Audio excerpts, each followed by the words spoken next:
بات کی صحبت جو ہے وہ ایسی ہوتی ہے کہ بندہ ایک دم سے مطلب لیزی نالائکی کی حد تک چلا جاتا ہے.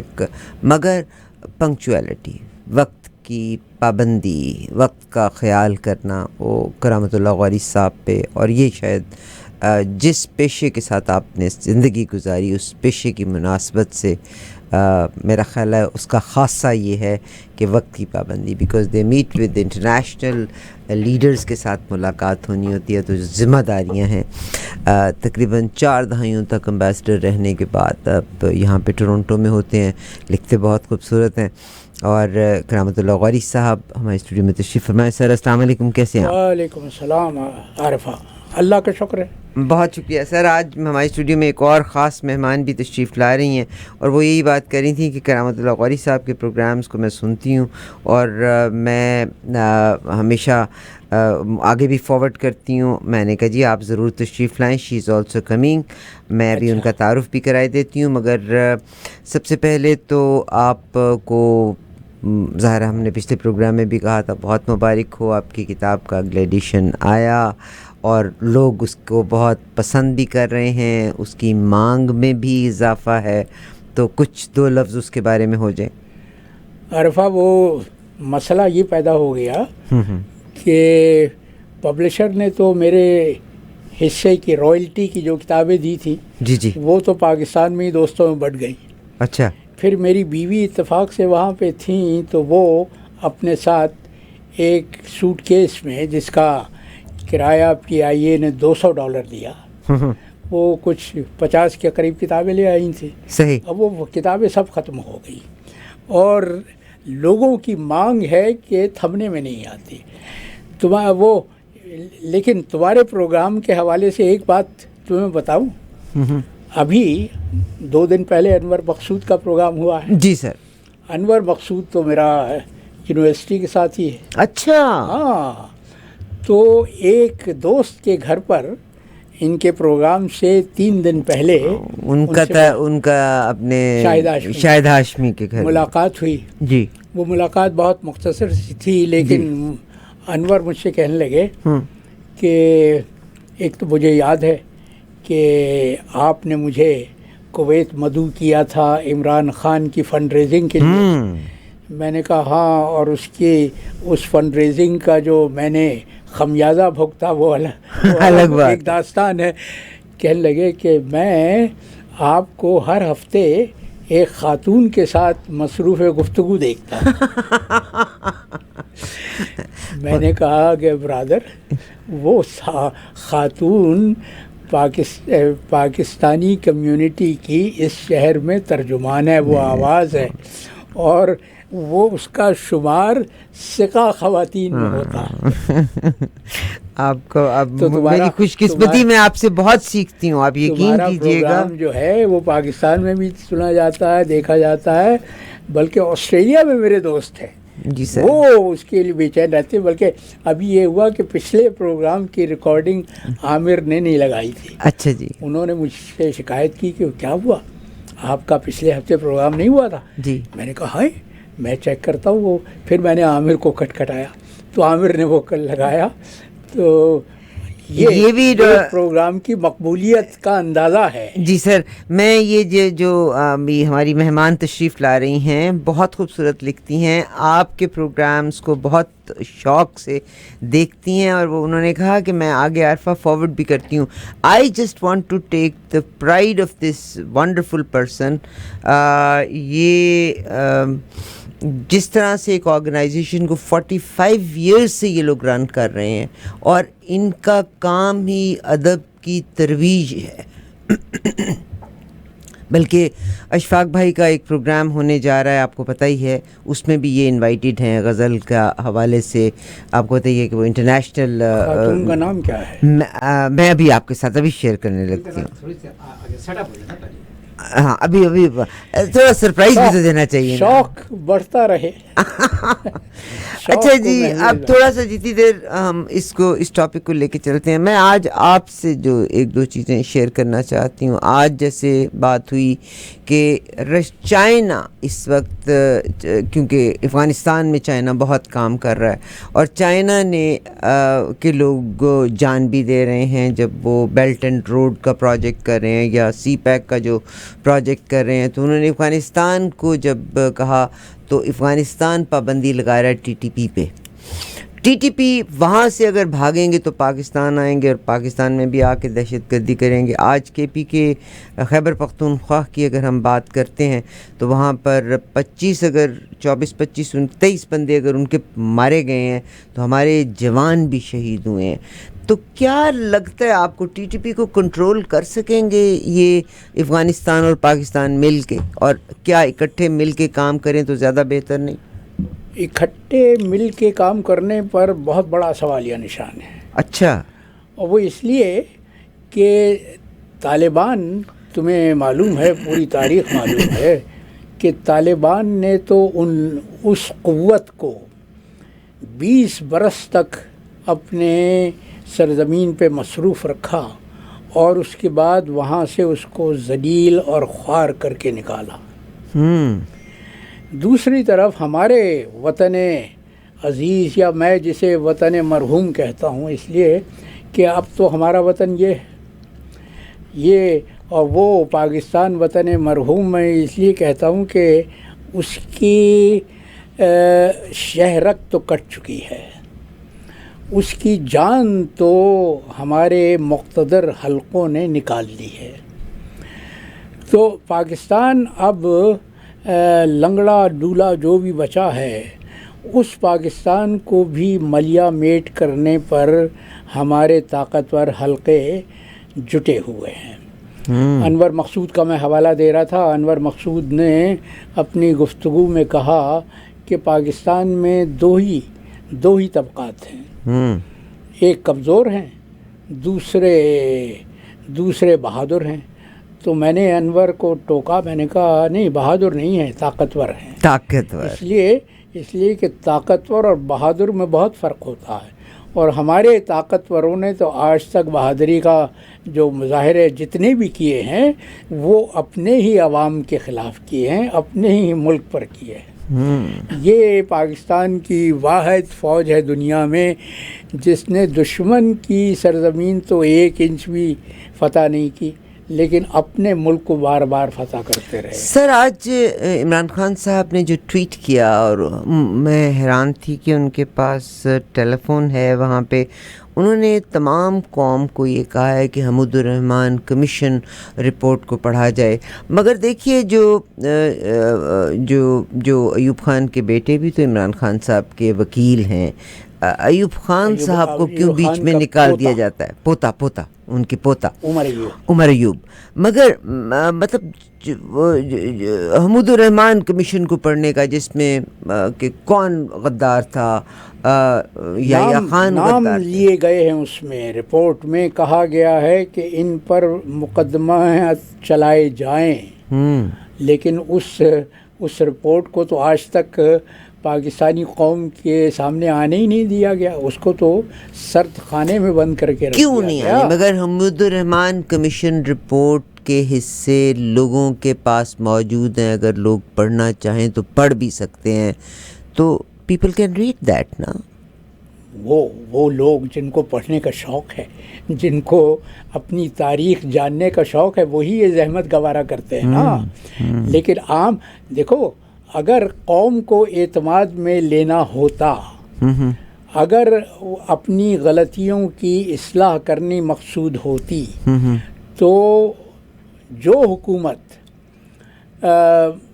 پاکستان ٹوٹنے کے بعد بنی تھی، وہ اس کا پہلا کام یہ ہوتا کہ وہ حمود الرحمن کمیشن نے جب اپنی رپورٹ دے دی تھی تو اس رپورٹ کو عام عوام کی اطلاع کے لیے علم نشرہ کیا جاتا.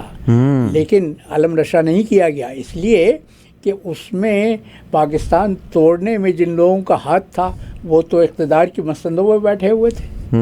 اور یہی تو ہوا ہے بی حمود الرحمن کمیشن کی رپورٹ کے بعد 2 بار پاکستان میں مارشل لاء لگا ہے، اور مارشل لاء لگانے والے وہی تھے جو قائد کے پاکستان کو دو لخت کرنے والے تھے، تو وہ جو فیض مرحوم نے کہا تھا کہ بنے ہیں اہل ہوس مدعی بھی منصف بھی، کسے وکیل کریں کس سے منصفی چاہیں، تو پاکستان کی بدقسمتی تو یہ ہے۔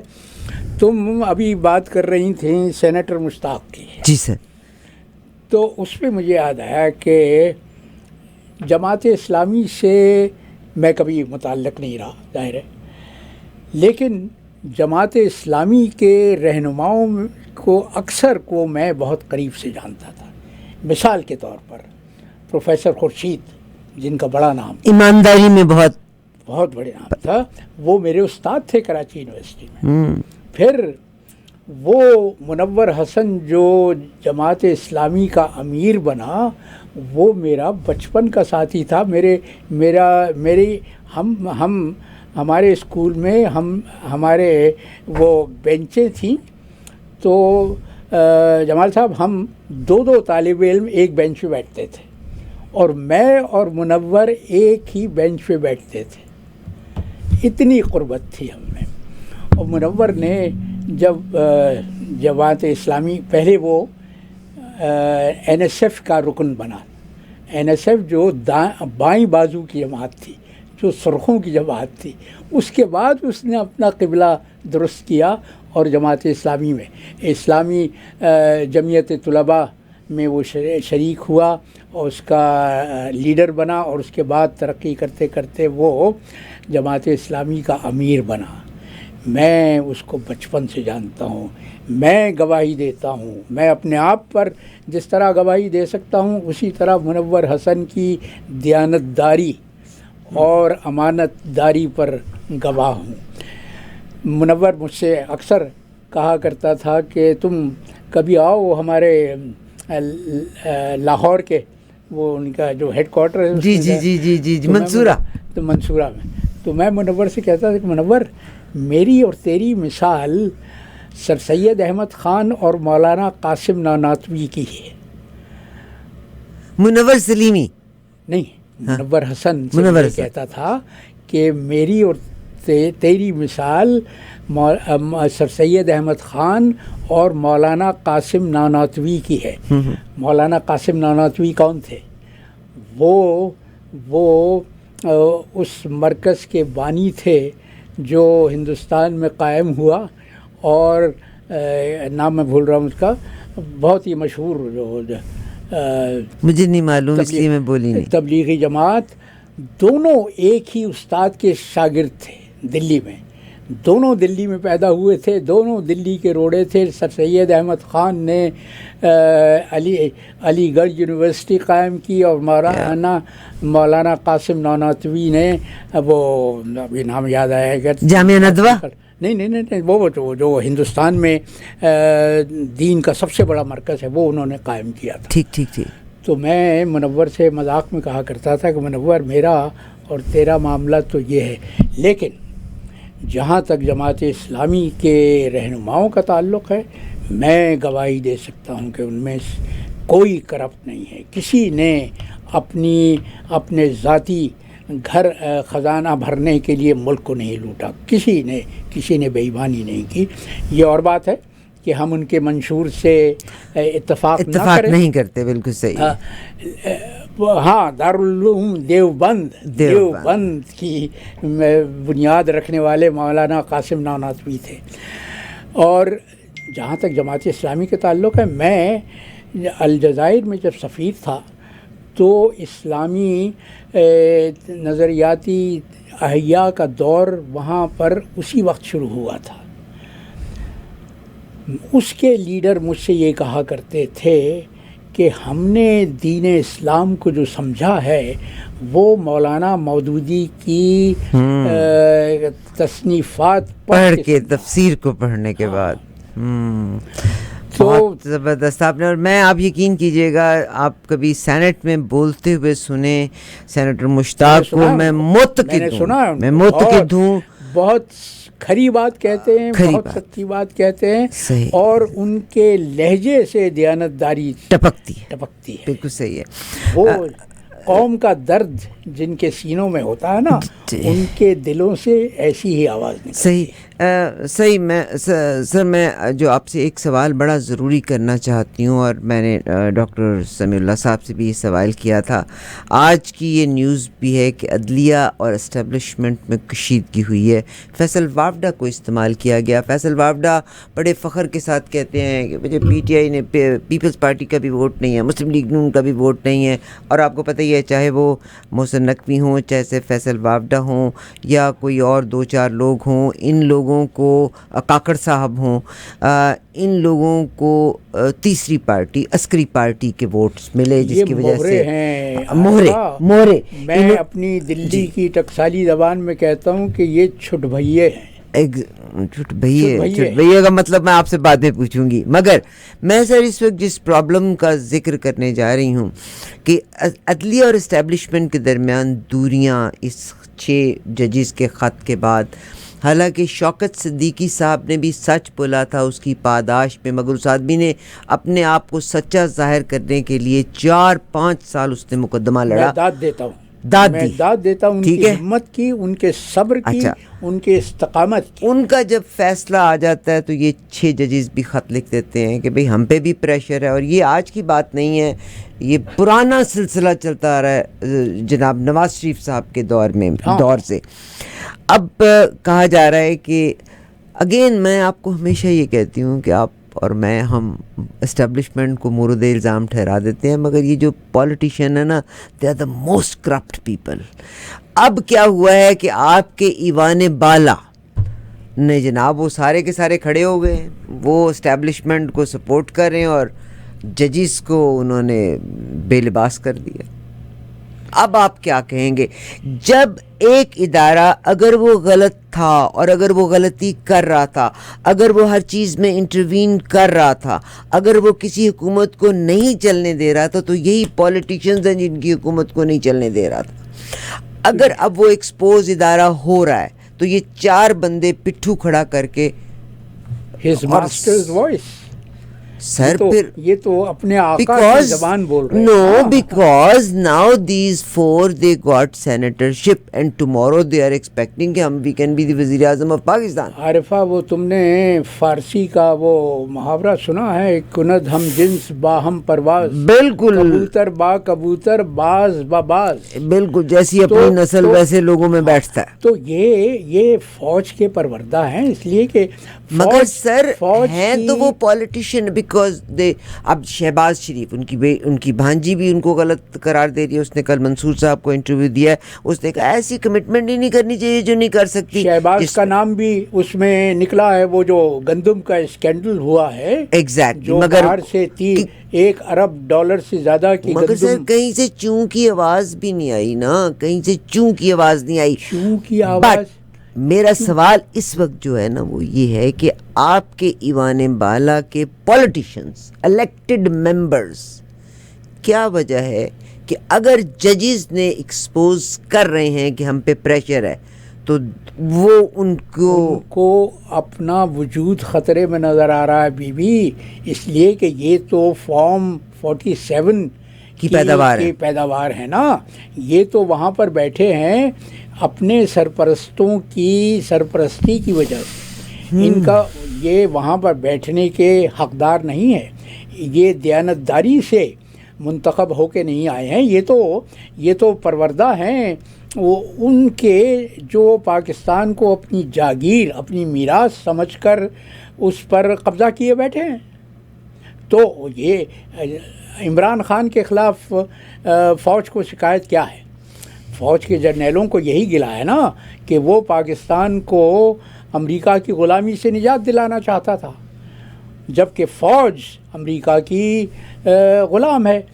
ابھی تم سوال کر رہی تھیں کہ کیا وجہ ہے کہ پاکستان میں جو فلسطین کے حق میں آواز اٹھاتا ہے اسے گرفتار کر لیا جاتا ہے۔ یہ اس پاکستان کا معال ہے، یہ اس پاکستان میں حشر ہے جو جس قرارداد کے تحت پاکستان بنا تھا، جو قرارداد 23 مارچ 1940 کو لاہور کے منٹو پارک میں منظور کی گئی تھی، اسی پلیٹ فارم سے اسی اسٹیج سے اسی دن فلسطینی کی آزاد ریاست کے حق میں بھی قرارداد منظور کی گئی تھی.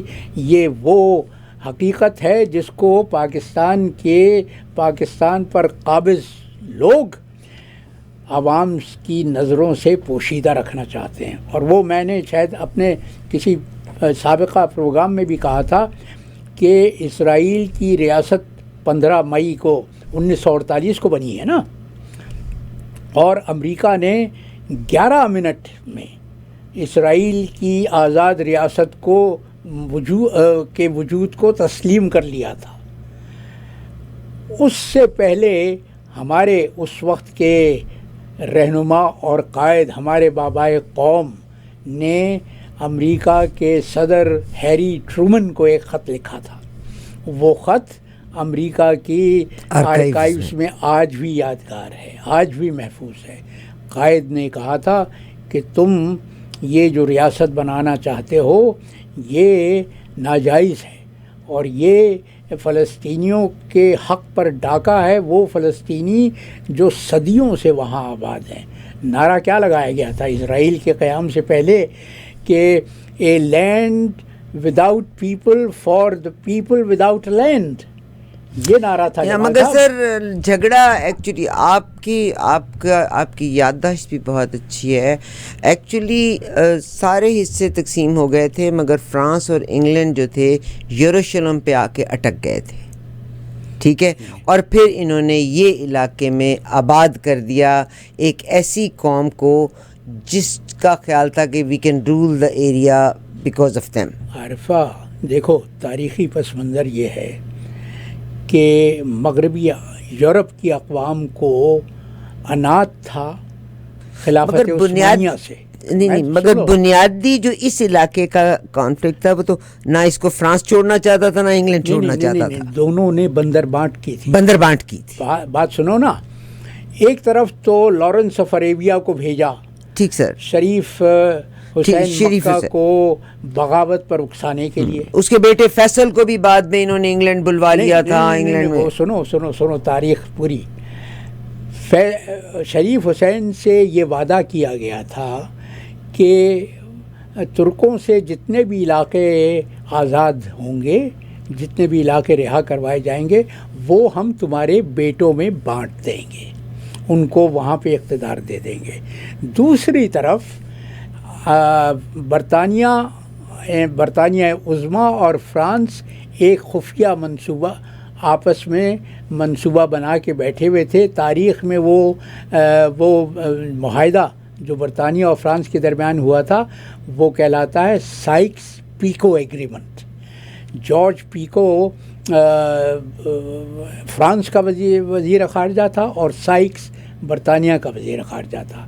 اس معاہدے کے تحت یہ طے ہوا تھا کہ ترکوں سے جتنے بھی علاقے خالی کروائے جائیں گے وہ ہم آپس میں بانٹ لیں گے. بالکل صحیح ہے. تو جب دمشق فتح ہو گیا اور ترک وہاں سے نکال دیے گئے تو فیصل نے جو اس کو شام دے دیا گیا تھا نا, فیصل کو شام دے دیا گیا. شریف حسین شام دیا نہیں گیا تھا, یہی تو بتا رہا ہوں. بھی شریف حسین سے جو معاہدہ کیا تھا انگریزوں نے, اس کے تحت فیصل نے جا کے دمشق میں اپنی بادشاہت کا اعلان کر دیا, سوریا پر اپنی بادشاہت کا اعلان کر دیا.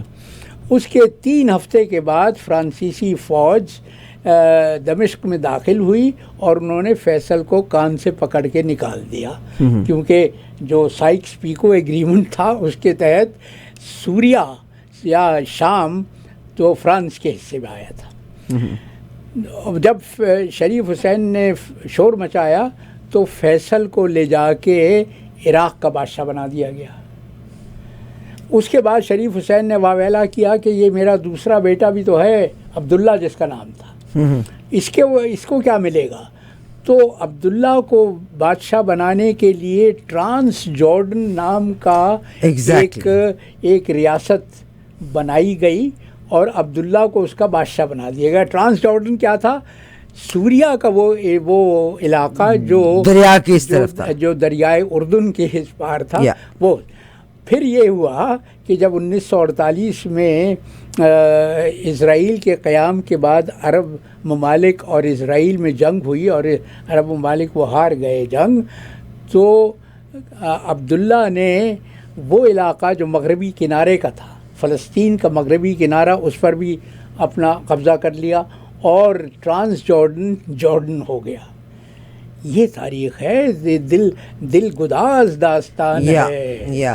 وہی ہے نا کہ اکتوبر 2016 میں شریف حسین فلسطین برطانیہ کے حصے میں آیا. یروشلم پر برطانیہ نے قبضہ کر لیا، اور جب جنرل ایلن بی، جس کے نام پر آج تک وہ پل ہے جو اسرائیل کو اردن سے ملاتا ہے، وہ جب جارج ایلن بی جب یروشلم میں داخل ہوا ہے تو اس نے نعرہ لگایا، صلاح الدین ایوبی کو مخاطب کرتے ہوئے کہا کہ Salahuddin we are back, we are back. 1920 میں اس وقت جو عالمی تنظیم تھی لیگ آف نیشنز، اس نے برطانیہ کو فلسطین کی ریاست سونپ دی، یہ کہہ کے کہ اس پر تمہارا مینڈیٹ رہے گا. اور ادھر برطانیہ زائنسٹ تحریک سے معاہدہ کر چکا تھا جو تاریخ میں بیلفور ڈیکلریشن کہلاتا ہے. اس میں برطانیہ کی حکومت نے زائنسٹ صہیونیوں کو یہ یقین دہانی کرائی تھی کہ وہ فلسطین میں ایک یہودی ہوم لینڈ قائم کریں گے، ہوم لینڈ قائم کریں گے. تو یہودی آباد کاروں کا فلسطین میں بسنا 1920 کے بعد شروع ہوا. انٹرنیشنلی بلائے انہوں نے یہودیوں کو، مغرب سے لا کے بسائے گئے، اور فلسطینیوں کو پھر بے دخل کیا گیا آہستہ آہستہ. اور جب 15 مئی کو 1948 کو اسرائیل کی خود مختار مملکت قائم ہو گئی تو 7.5 لاکھ فلسطینیوں کو جبراً ان کے گھروں سے نکالا گیا تھا. بالکل صحیح. یہ تاریخ ہے. بہت شکریہ، بڑی اچھے طریقے سے آپ نے شیئر کیا. وہ کہتے ہیں نا کہ انہوں نے لارنس آف عربیہ نے شریف مکہ اور اس کے بیٹوں کو استعمال کیا تھا، اور پھر ان کو سبز باغ دکھائے تھے. اس کے بعد وہ جگہ بھی لے لی، کیونکہ یہ جو فیصل تھا ان کا بیٹا، اس کو تو پھر نکال لیا تھا. پھر عبداللہ جو تھا اس نے باقاعدہ فائٹ بھی کیا تھا اپنے بھائی میں، بعد میں انہوں نے دوبارہ اس کو اپوائنٹ کیا تھا. فیصل کو تو عراق کا بادشاہ بنا دیا، مگر پھر درمیان میں لے آئے تھے. آج بی بی سی نے اس کو بڑا اچھا کور کیا، میں پورا اس کو دیکھ رہی تھی. درمیان میں اس کو لے آئے تھے. اینی ویز بٹ پھر اس کے بعد سعودز آ گئے، اور تب شریف مکہ چیخے بھی کہ بھئی تمہارا تو میرے ساتھ کمٹمنٹ ہی کچھ اور تھی. بھائی الٹیمیٹلی سعودز آ گئے. برطانیہ تو عرب جزیرہ نمائے عرب کے قبیلوں کو مہروں کے، شطرنج کی بساط کے مہروں کے طور پہ استعمال کر رہا تھا. آل سعود کے جو سب سے بڑے مخالف تھے وہ آل راشد تھے. تو برطانیہ کی پالیسی یہ تھی کہ کبھی وہ اپنا وزن آل راشد کے پلڑے میں ڈال دیتے تھے اور کبھی آل سعود کے پلڑے میں ڈال دیتے تھے. میں جب لاہور میں سول سروس اکیڈمی میں زیر تربیت تھا تو ہماری وہاں کی لائبریری میں وہ مخطوطات تھے جو انگریز ریزیڈنٹس نے اپنے ہاتھ سے لکھے تھے. انگریز جو ہندوستان میں ہر ڈپٹی کمشنر کے لیے یہ لازمی تھا، اس پر فرض تھا کہ وہ جس علاقے میں رہے اس کے متعلق تمام معلومات ایک صحیفے میں درج کرے. تو اس وقت کے جو جزیرہ نمائے عرب میں رہنے والے برطانوی حکام تھے، ان کے مخطوطات میں نے پڑھے تھے. اور ایک خط میں ایک برطانوی حاکم نے یہ لکھا تھا کہ آئی سمنڈ بینڈٹ عبدالعزیز بینڈڈ کا لفظ استعمال کیا تھا. آئی سمنڈ bended Abdul Aziz to my camp and gave him so many thousand of rupees. اس زمانے میں پورے جزیرہ نماء عرب میں ہندوستان کا سکہ چلتا تھا. اچھا، تو بیوی یہ تاریخ ہے. میرا دل چاہتا ہے کہ آپ کے ساتھ تاریخ کی ایک نشست لازمی ہونا چاہیے، کیونکہ ہمارے لوگوں کو تاریخ کے بارے میں اس دیکھیے جی پوری عرب قومیں اکٹھی ہو گئی تھیں آٹومنس کو توڑنے کے لیے. ٹرکش تھے نا وہ لوگ، یعنی مسلمان مارنے والے بھی مسلمان، مرنے والے بھی مسلمان تھے. تو عربز اکٹھے ہوتے ہیں اگینسٹ آٹومنس اور سودا کرتے ہیں گوروں کے ساتھ مل کے. کیا خوفناک، آج بھی سودا ہو رہا ہے. کیا خوفناک، آج بھی سودا ہو رہا ہے. بیوی یہ جو تم حقیقت بیان کر رہی ہو کہ پاکستان میں اب یہ حال ہو گیا ہے. بابائے قوم کے بنائے ہوئے پاکستان میں جنہوں نے فلسطین کا مقدمہ لڑا تھا، تمہیں یاد ہے کہ فلسطینیوں کے حق میں جو سب سے مدلل تقریر کی تھی وہ اقوام متحدہ کی جنرل اسمبلی میں ہمارے اس وقت کے وزیر خارجہ سر ظفر اللہ خان نے کی تھی. ان کی وہ تقریر آج بھی یونائٹڈ نیشنز میں ریکارڈ ہے. سب سے طویل تقریر، 13 گھنٹے پتہ نہیں کتنی وہ طویل تقریر تھی. تو ہمارے پاکستان کے بنانے والوں نے تو فلسطینیوں کا مقدمہ بھی لڑا تھا. آج ہم اس حالت زار کو پہنچ گئے ہیں کہ ہمارے ملک میں فلسطینیوں کے حق میں آواز اٹھانا بھی ممنوع ہے. Very sad, very sad. اور یہ اس وجہ سے ہے کہ ہم بھک منگوں کی قوم ہو گئے ہیں. ہم نے اپنا ضمیر سامراج کے ہاتھوں بیچ دیا ہے. اور تمہیں معلوم ہے کہ جب سے عمران کی حکومت کا تختہ الٹوایا گیا ہے اس وقت سے پاکستانی اسلحہ یوکرین کو بیچا جا رہا ہے. نہیں آپ دیکھیے کیا ہوتا ہے، کیونکہ امریکہ نے بھی اس یوکرین سے ہاتھ اٹھا لیا ہوا ہے. امریکہ نے تو اب بلکہ وہ ابھی $61 بلین کا نہیں، اب وہ کہہ رہے ہیں کہ اس نے کرپشن بہت کی، زیلنسکی نے بہت کرپشن کی ہے. They want to replace Zelensky with somebody else. وہ بھی زائنسٹ ہے but they want to replace Zelensky with somebody. میں نے کہا کہ رحمۃ اللہ غوری صاحب یہ وہ لوگ ہیں، میں بعض اوقات ہم اپنی شخصی اناد، شخصی دشمنیوں پہ، شخصی پسند ناپسندیدگی کے اوپر، مگر یہ وہ لوگ ہیں جو ہمارا سرمایہ ہیں اور پڑھتے ہیں، تاریخ کو ہمارے ساتھ شیئر کر سکتے ہیں، اور تاریخ اپنے آپ کو ہمیشہ دہرایا ضرور کرتی ہوتی ہے. میری کوشش ہوگی. اور تاریخ کے متعلق کیا کہتے ہیں، اس کے دہرانے کے متعلق جب تاریخ وہ انگریزی میں ہے when history repeats itself for the first time it's a farce, but when it repeats itself for the second time it's a tragedy. Yes, المیہ ہے. تو ہم اسی المیہ میں سے گزر رہے ہیں، اپنی تاریخ کو دوبارہ دہرا رہے ہیں. دوسری بار نہیں، تیسری چوتھی بار ہم دہرا رہے ہیں. تو ہم المیہ سے دوچار نہیں ہوں گے تو اور کیا ہوگا.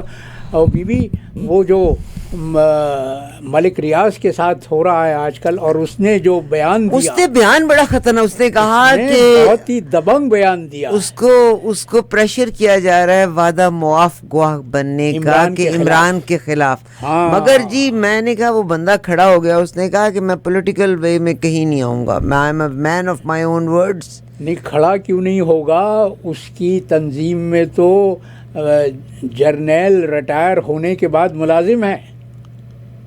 اس کی تنظیم میں تو کتنے ہی، مگر سر ملازم ہیں، ریٹائرڈ جرنیل ملازم ہیں. اس نے وعدہ معاف گواہ بننے سے انکار کیا. میں اس کو پیش کرتا ہوں کہ وہ جس ساکھ کا مالک تھا، جو اس کے خلاف پروپیگنڈا کیا جاتا تھا پاکستان میں، وہ اس کی بالکل برعکس نکلا. وہ تو باضمیر انسان ثابت ہوا ہے. بات تو ٹھیک ہے، مگر کرامت بھائی آج مجھے پتہ ہے آپ نے بڑا گلوریس پیریڈ آپ نے دیکھا، مگر آپ نے بھی بے ایمانی نہیں کی، تو آپ ایمانداری کی زندگی آج بھی گزار رہے ہیں. ٹھیک ہے، دیکھیے اس نے اس کی اچھائیاں اپنی جگہ پہ ہیں، مگر یہ جتنے زمیندار جائیداد والے عمرا لوگ ہیں ان کے اکاؤنٹنٹس بھی اچھے ہوتے ہیں، اس میں کوئی شک نہیں، مگر انہوں نے بھی غلطیاں کی ہوئی ہیں، فیورز اپنے وقت پہ انہوں نے لی ہوئی ہیں. یہ اس کی ایک اچھائی ہے کہ اس نے کہا ہے کہ میں وعدہ معاف خواہ نہیں بنوں گا. اینی تھنگ ایلس، نیب کا ریمانڈ انہوں نے 14 دن سے بڑھا کے 40 دن کر دیا ہے، اس کا کیا فائدہ ہو رہا ہے؟ اور وہ جو ان کے خلاف جو ہمارے وزیر خارجہ تھے عمران کے تحت شاہ محمود قریشی، ان کے خلاف 9 نئے مقدمات بنائے گئے ہیں 9 مئی کے سانحے کے میں ان کے ملوث ہونے پر، جبکہ وہ 9 مئی کو کراچی میں تھے. سر 2 مقدمات بنائے گئے. ہنسی آتی ہے، رونا بھی آتا ہے کہ ہم کس جگہ کس کھڈ میں گر گئے ہیں. نہیں، میں آپ کو تو بتاؤں کہ وہ جب کہتے ہیں نا کہ دیا جب بجھنے سے پہلے زیادہ ٹمٹمایا کرتا ہوتا ہے، یہ اب دیکھیے گا، مجھے یقین ہے کہ دودھ کا دودھ پانی کا پانی اب ہوگا. خدا کرے کہ یہ دیا بجھ جائے، اس لیے کہ اگر یہ نہ بجھا تو پاکستان کی خیر نہیں ہے.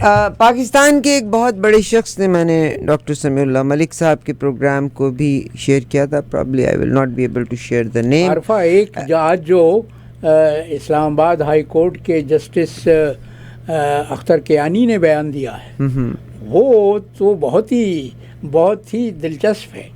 انہوں نے ISI کے سیکٹر کمانڈر کو طلب کرتے ہوئے کہا کہ تمہاری حیثیت اسلام آباد پولیس کے کسی SHO سے زیادہ نہیں ہے، اور یہ کہ خفیہ ایجنسیوں کا کاروبار اب عوام کی نظر میں ہونا چاہیے. تو عدالت، سر ہم نے یہی سوال تو آپ کے ساتھ، یہ جو موہرے بول رہے ہیں نا، یہی تو میں آپ کے کر کے، انہوں نے عمران خان صاحب نے ایک بات جسٹس زیبا کے بارے میں کہی تھی، توہین عدالت کہ ہم پوچھیں گے، ٹھیک ہے ہم پوچھیں گے. ہاں، تو انہوں نے کہا توہین عدالت. فیصل وابڈا کہتے ہیں کہ اگر یہ ہماری پگڑیوں کو اچھالیں گے تو ہم ان پگڑیوں کو فٹ بال بنا دیں گے. عدالت نے توہین عدالت کے زمرے میں ان کو بلا لیا. آج سارے کے سارے پولیٹیشنز آپ کے ایوان بالا میں جمع ہیں، اور وہ عدلیہ کے اوپر قدغن لگا رہے ہیں، پابندیاں لگا رہے ہیں. آج ان کے پیسے کی بات شروع ہو گئی، آج ان کی دوہری شریعت کی بات شروع ہو گئی، because they want to stay under the protection of establishment. اب آپ مطلب وہی بات ہے نا کہ ہم، یہ تھوڑا سا غم مجھے آپ لوگوں کے ساتھ جو اعلیٰ اقتدار پہ پوزیشنز کے اوپر رہے ہیں، اگر اس نے بات کی، مگر پولیٹیشنز کو میں 100% مورد الزام ٹھہراتی ہوں. سر اپنے ذاتی مفادات کے لیے یہ اپنے آپ کو بھی بیچتے ہیں، یہ قوم کو بھی بیچتے ہیں. اور میں اس کا مثال ایسے دیتی ہوں کہ امریکہ، آسٹریلیا، کینیڈا نیٹیوز کی لینڈ تھی، ان کے سرداروں نے سودے بازی کی، سگریٹ، شراب اور ٹیکس کے بغیر رہنے کا سودا کر کے چھوٹی چھوٹی کالونیز میں، ریزرو ایریاز میں چلتے چلے گئے. پش بیک، اور جتنا پش بیک ہوئے ہیں آج اتنی زیادہ وہ قیمت چکا رہے ہیں. سیم از ہمارے لیڈرز، ہمارے پولیٹیشنز آر کرپٹ. جو تم کہہ رہی ہو نا شمالی امریکہ کے زمین میں، تو اس سے پہلے کی تاریخ سر نو، ہمارے میں اس کو کمپیئر کر رہی ہوں، ہمارے پولیٹیشنز آر کرپٹ. آج جب عدلیہ بھی ایک جگہ آ گئی تو ان کو پولیٹیشنز کو چاہیے تھا یہ جا کے کھڑے ہو جاتے عدلیہ کے ساتھ. کرپٹ سیاستدانوں کو پروان چڑھانے والا کون ہے؟ بیوی، وہ جو کہاوت ہے کہ چور کو نہ پکڑو، چور کی ماں کو پکڑو. سر عدلیہ جب ایک زمانے تک ان کا کہا مانتی تھی، عدلیہ کو بھی پروان چڑھانے والی وہی اسٹیبلشمنٹ ہی تھی جو بھی بکنا چاہے. میں تو تمہارے پروگرام میں 10 بار کہہ چکا ہوں کہ جاگیرداری کلچر کا خاصہ کیا ہے. خاصہ یہی ہے کہ جو تمہارا مخالف ہو، جو تمہاری بات کو منظور نہ کرے، وہ تمہارا دشمن قرار پاتا ہے. اور دشمن کو زیر کرنے کے 2 ہی حربے ہیں، یا تو اس کو خرید لو، یا اگر وہ بکنے کو تیار نہیں ہے تو اس کو ختم کر دو.